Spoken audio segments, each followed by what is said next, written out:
ਦਿੱਲੀ ਦਾ ਮੁੱਖ ਮੰਤਰੀ ਅਰਵਿੰਦ ਕੇਜਰੀਵਾਲ ਨੂੰ ਈਡੀ ਦੇ ਵੱਲੋਂ ਦਿੱਲੀ ਸ਼ਰਾਬ ਨੀਤੀ ਮਾਮਲੇ ਦੇ ਵਿੱਚ ਗ੍ਰਿਫਤਾਰ ਕੀਤਾ ਗਿਆ ਹੈ।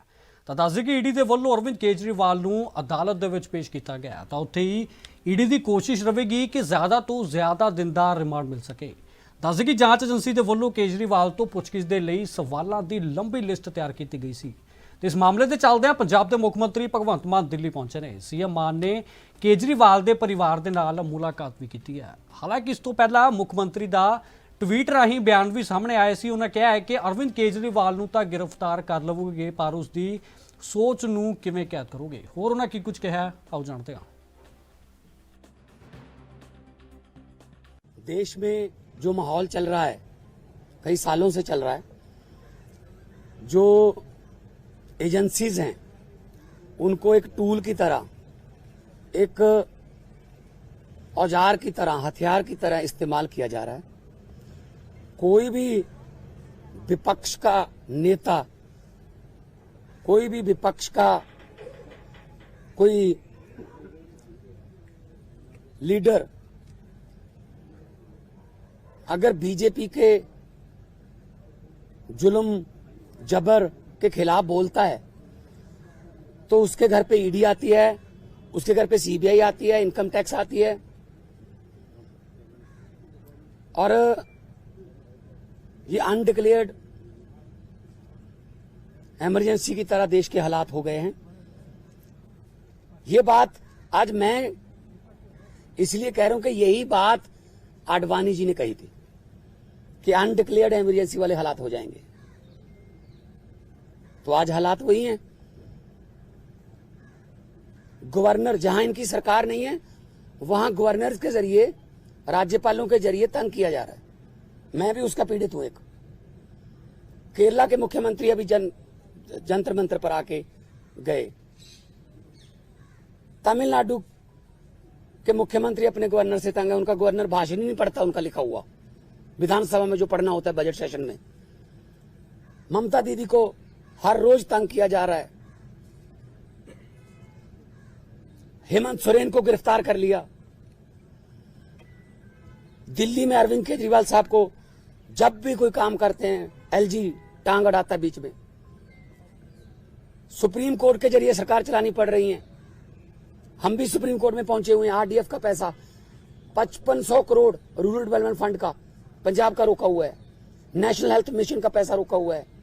8000 करोड़ से ज्यादा पंजाब का पैसा रोक रखा है। हम कोई भीख थोड़ी मांगते हैं, वो हमारे टैक्स का पैसा है, पंजाब के लोगों का हिस्सा है, वो योगदान है। फिर गवर्नर्स के जरिए सुप्रीम कोर्ट में मुझे जाना पड़ा गवर्नर के खिलाफ कि जी बजट सेशन नहीं होने दे रहे। सुप्रीम कोर्ट में स्टालिन जी सुप्रीम कोर्ट में, केरला के मुख्यमंत्री सुप्रीम कोर्ट में, अरविंद केजरीवाल जी हर बात पे सुप्रीम कोर्ट में जाना पड़ रहा था। सुप्रीम कोर्ट के 5-0 के बेंच ने कहा सर्विसेज जो हैं वो अरविंद केजरीवाल जी के पास, सरकार के पास रहनी चाहिए। सुप्रीम कोर्ट का 5-0 का फैसला नहीं माना। उसी दिन ऑर्डिनेंस जारी करके कहते नहीं, अरविंद केजरीवाल को काम नहीं करने देंगे हम। अस्पताल बनाने वाला जेल के अंदर सत्येंद्र जैन, दिल्ली में स्कूल बनाने वाला जिसने लाखों बच्चे, गरीबों के बच्चे नीट, एमबीबीएस, आईआईटी में जाने योग्य कर दिए, मनीष सिसोदिया जेल के अंदर है। राज्यसभा में मोदी जी के खिलाफ उठ के बोलने वाला संजय सिंह अंदर है। अभी अरविंद केजरीवाल साहब को ले गए। मतलब मुझे समझ नहीं आती कि देश में लोकतंत्र है कहां है। टीवी पत्रकार कोई अगर ऐसी रिपोर्टिंग कर दे, पत्रकार को पकड़ के लेके जाते हैं।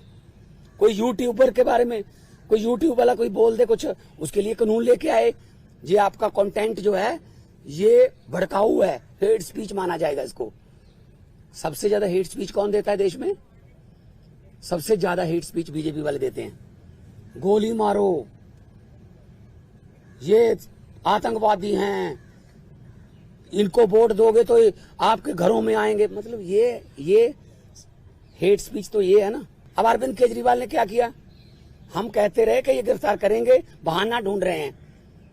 मुझे ये बता दीजिए टाइमिंग क्या है? ये क्या चाहते हैं?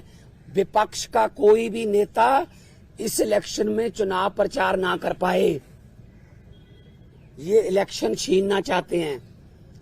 3 दिन पहले रशिया में क्या हुआ? 88% वोट पुतिन, 2030 तक, आगे 40 तक भी जाएगा। और वो 12% है, वो खराब हुई वोट है, उनके खिलाफ नहीं वोट डाल सकता कोई। तो ये भी तो पुतिन के रास्ते पर ही चल रहे हैं। फिर ये डिक्टेटरशिप है। आप रात को 8 बजे आ जाओ घर, 9 बजे तक सर्च करते रहो, उसके बाद ले जाओ, फिर देखते हैं बाद में रिमांड मांगेंगे, ये करेंगे वो करेंगे। अरे एक देशभक्त बंदा है वो। अगर पैसे कमाने होते, IRS ऑफिसर है Arvind Kejriwal, commissioner income tax का, उनकी पत्नी भी IRS commissioner Indian Revenue Service में। पैसे कमाने होते तो अपनी अच्छी भली नौकरी क्यों छोड़ते? तो इनको यही लगता रहता है कि हमारी तरह सारे ही, देखो साधु को सभी लोग साधु लगते हैं, चोर को सब चोर लगते हैं। इनके इलेक्ट्रिक बॉन्ड का क्या हुआ?